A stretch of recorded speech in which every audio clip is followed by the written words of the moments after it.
জুমার দিন যারা মারা যায় তাদের কবরের হিসাব হয় না, রমজানে মারা গেলেও কবরের হিসাব মাফ নাই, কিন্তু জুমার দিন যারা মারা যায় তাদের কবরের হিসাব মাফ করে দিবেন কে? এখন আল্লাহর কাছে দোয়া চাইবেন কিভাবে মরতে হবে, আল্লাহ দোয়া শিখিয়েছেন, পড়েন রব্বানা, পড়েন।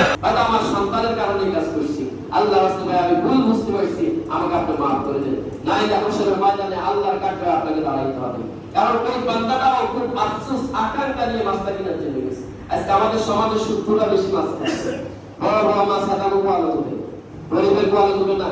পুকুর ব্যাগ দিলে হেডক বেশি, শুদ্ধরের হেডক বেশি, পুষ্করের হেডক বেশি, পুষ্করের পক্ষে অর্জন থাকে, শুদ্ধরের পক্ষে অর্জন থাকে। পাঁচে হাতে টাকা তো আসছে, সিটার থেকে আসছে, হাতে দিতে পাওয়া মাছ না, পয়সা মাছ কিনতে পারে। গরিব দেখবেন পুকুর নিজস্ব পুকুর ব্যাগ দিছাই দেখবেন যাতে অংশীদার আছে, এত মাছ কারখানা টাকা দিয়ে গেলাম, এত পক্কা মাছ তো বই গেলাম।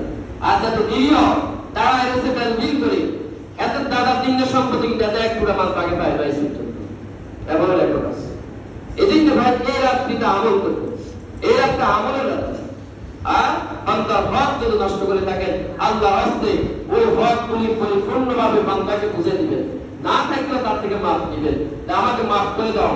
এদিকে লা ইয়াদখুলুল জান্নাতা কাফিরুন, আত্মীয়তা ছিন্নকারী বেহেশতে প্রবেশ করবে না। লা ইয়াদখুলুল জান্নাতা কাত্তাতুন, সকল করে বেহেশতে প্রবেশ করবে না। দুইটা হাদিসে পড়ছি।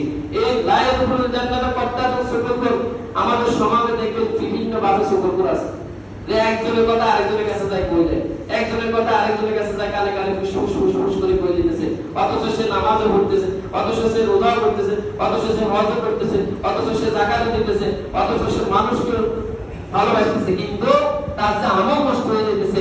লা ইয়াদখুলুল জান্নাতা কাত্তাতুন, সকল করে করবেন না।